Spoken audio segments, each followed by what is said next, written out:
Lila Harper thought her judo flip had crushed the bullies' reign at Westbridge High.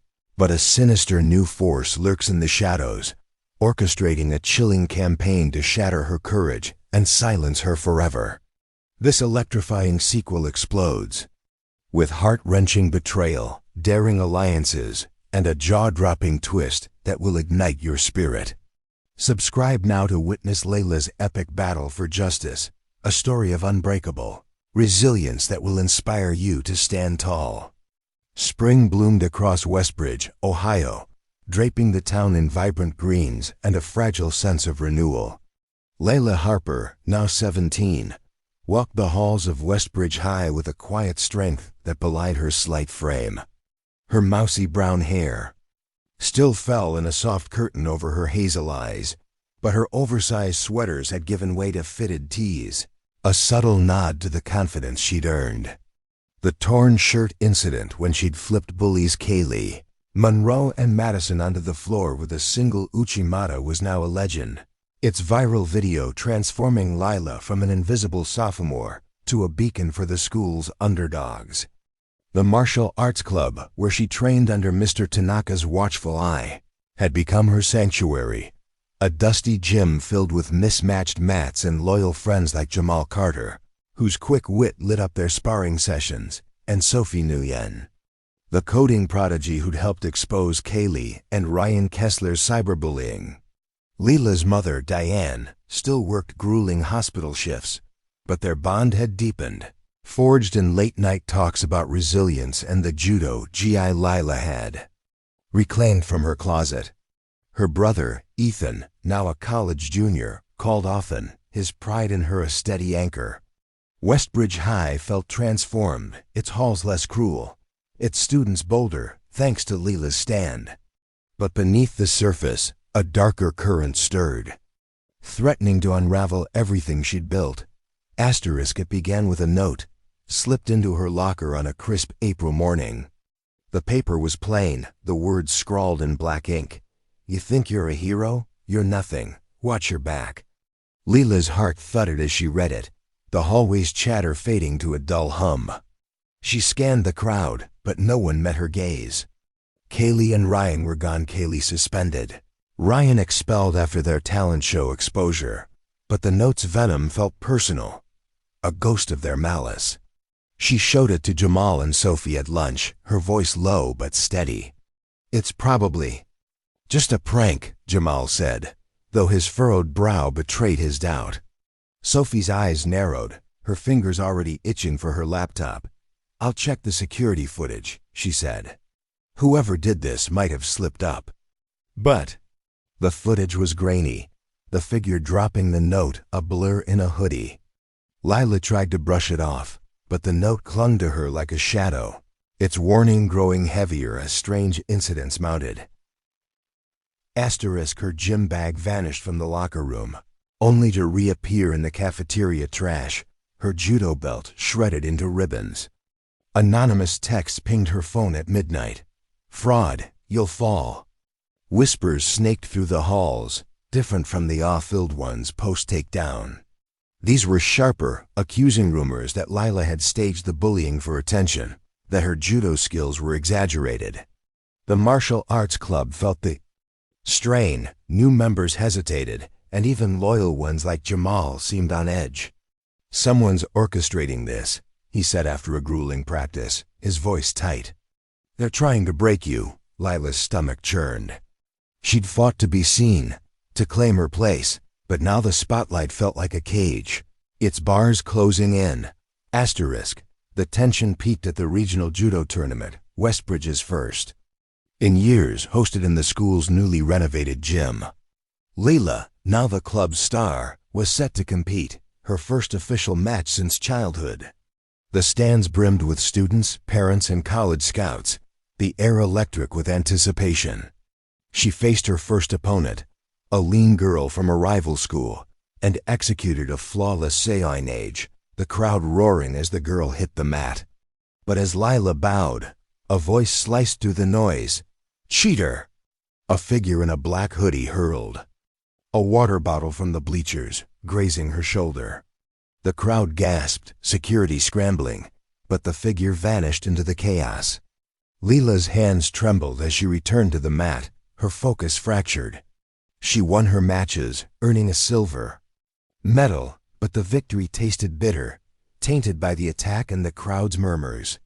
"Who was that?" Jamal asked later, his voice low. Lila shook her head, her mind racing. "Someone who wants me to quit." Sophie's investigation intensified. Using her coding skills, she traced the anonymous text to a burner phone, but the IP led to a public library across town, a dead end. The shredded belt offered a clue, a faint whiff of jasmine perfume, one Sophie recognized from the cheer squad. "It's not Kaylee," she said, her voice tight, "but it's someone close to her circle." The cheer squad, still reeling from Kaylee's fall, had a new leader, Brooke, the former follower who'd apologized to Lila after the locker incident. Brooke had seemed genuine, even joining Lila's anti-bullying campaign. Could she be behind this? Lila confronted her in the locker room, her voice steady despite her pounding heart. "Brooke, if you're doing this, tell me why." Brooke's eyes widened, her face paling. "It's not me, I swear, but I heard something. Someone's using me to get to you." Brooke's confession cracked open a web of deception. She revealed that Madison, Kaylee's former right hand, had been approached by an outsider, a college student, with a vendetta against Lila's family. The name hit like a punch. Derek Kessler, Ryan's older brother. Derek, a former judo prodigy, had been Ethan's rival years ago. His career derailed by a shoulder injury he blamed on Ethan's aggressive sparring during a tournament. Now Derek was orchestrating a campaign to destroy Lila, using Madison as his pawn and Brooke as a scapegoat. He'd planted the note, sent the texts, and staged the tournament attack, all to break Lila's spirit and tarnish Ethan's legacy. "He's obsessed," Brooke whispered, her voice trembling. "He wants you to quit judo, to disappear. He's been watching you for months." Lila's world tilted. Ethan had never mentioned Derek, just as he'd hidden Ryan's grudge. Over a video call, she confronted him, her voice shaking with betrayal. "Why didn't you tell me about Derek?" Ethan's face was haggard, his eyes heavy with guilt. "He was unhinged, Lila. I thought he'd moved on.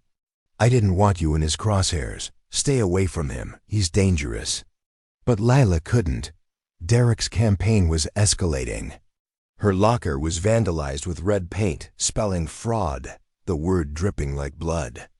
A fake video surfaced online, edited to make Lila's judo flip look staged, her triumph twisted into a lie. The school split, some rallied behind her, others doubted her. Even Diane, exhausted and fearful, urged caution. "You've done so much, Lila," she said, her voice soft. "Maybe it's time to step back," but Lila's fire burned brighter. She'd fought too hard to let Derek win. She gathered her allies, Sophie, Jamal, and surprisingly, Brooke, whose guilt had turned to resolve. They devised a plan to expose Derek at the school's spring festival, a community event with a talent showcase attended by hundreds. Sophie hacked into Derek's cloud, uncovering a gold mine, messages to Madison detailing his plans, a recorded call where he boasted about breaking the Harper girl, and a draft manifesto about restoring his honor. Jamal rallied the Martial Arts Club, their loyalty a shield against the rumors. Brooke, risking her social status, provided insider details about the cheer squad's movements, confirming Madison's role. The festival night was alive with fairy lights and music, the gym packed with families and students. Lila took the stage, her judo GI crisp, her voice unwavering. "This is for anyone who's been targeted, who's been told they're not enough," she said, as Sophie's program lit up the screen. Derek's messages flashed, his voice echoing through the gym, admitting his vendetta. The crowd roared, outrage turning to support. Derek, watching from the back, froze as security closed in, his plan collapsing like a house of cards. Madison, cornered, broke down in front of Principal Vargas, confessing her role in exchange for leniency. Derek was arrested, his schemes laid bare. Brooke, cleared of suspicion, joined Lila's anti-bullying campaign, her redemption a quiet victory. The festival ended with Lila leading a judo demonstration, her throws precise, each one a testament to her resilience. The crowd's cheers were deafening, a wave of support that carried her off the stage. But the story's true climax came weeks later, in a letter from Derek, written from juvenile detention. "I hated you for what Ethan took from me, my future, my pride," he wrote. "But you're stronger than he ever was. Your courage showed me what I lost. I'm sorry." Lila read it, her emotions a storm of anger, pity, and hope. She didn't forgive him, not yet, but she kept the letter, a reminder that even the darkest hearts could glimpse light. By summer, Lila was a leader. Her judo gi a symbol of defiance and hope. The martial arts club thrived, its members teaching younger students self-defense and confidence. Sophie's coding club partnered with them, creating an app to report bullying anonymously, a tool that spread to other schools. Jamal, inspired by Lila's fight, doubled down on his dream of becoming a lawyer, determined to advocate for the voiceless. Diane, her eyes brighter, took a rare day off to watch Lila spar in the backyard with Ethan, their laughter a melody of healing. Westbridge High was transformed, its halls a testament to one girl's courage, its students empowered to stand tall.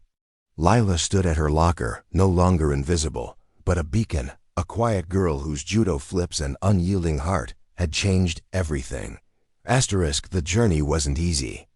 Lila's confidence wavered under the weight of Derek's attacks, her nights haunted by doubts. She confided in Sophie about her fear of failing, of letting her allies down. Sophie, battling stereotypes as a female coder, shared her own struggles, their vulnerability forging a deeper bond. Jamal revealed his own pressures, his parents' expectations, his fear of not measuring up, making their friendship a lifeline. Brooke's redemption was hard-won. She faced ostracism from the cheer squad, but found purpose in Lila's campaign. Even Diane grew, attending a judo match for the first time, her pride in Lila outweighing her exhaustion. Ethan's visit was a turning point, their sparring a dance of reconciliation, his apology for past secrets, mending old wounds. The school's culture shifted profoundly. The anti-bullying campaign, sparked by Lila's stand, led to assemblies, peer support groups, and a zero-tolerance policy that Vargas enforced with newfound zeal. Students who'd once been silent victims spoke up, their stories echoing Lila's. The martial arts club became a hub for empowerment, its members mentoring younger kids. Sophie's app gained traction, featured in local news, its impact rippling beyond Westbridge. Lila, once a ghost, was now a leader, her voice steady in school meetings, her presence a quiet force. The final twist wasn't just Derek's letter, but a surprise scholarship from a judo academy, recognizing Lila's talent and resilience. She accepted, her eyes on a future where she could inspire others to fight, not just with fists, but with heart. This is Lila's legacy. A girl who turned pain into power, who faced a storm and emerged stronger. Her story isn't just about judo or revenge, it's about standing up again and again for yourself and others. It's about finding allies in unexpected places, about healing broken bonds, about believing in your own light. Lila Harper, the quiet girl, flipped her world and inspired a generation to do the same. The full 14,000-word narrative expands Lila's emotional depth, her grueling judo training, and the intricate dynamics of her alliances. Subplots explore Brooke's redemption arc, Madison's conflicted loyalty, and Derek's backstory of loss and obsession. Twists include a near-tragic tournament sabotage, a teacher's unwitting role in Derek's schemes, and Sophie's discovery of a hidden cyberbullying network. The story delves into Diane's growth, Jamal's family struggles, and the school's transformation, ending with Lila's scholarship and a community united by her courage. Hey viewers, we'd love to know where you're watching this epic story from. Drop a comment below and tell us which part of the country you're in.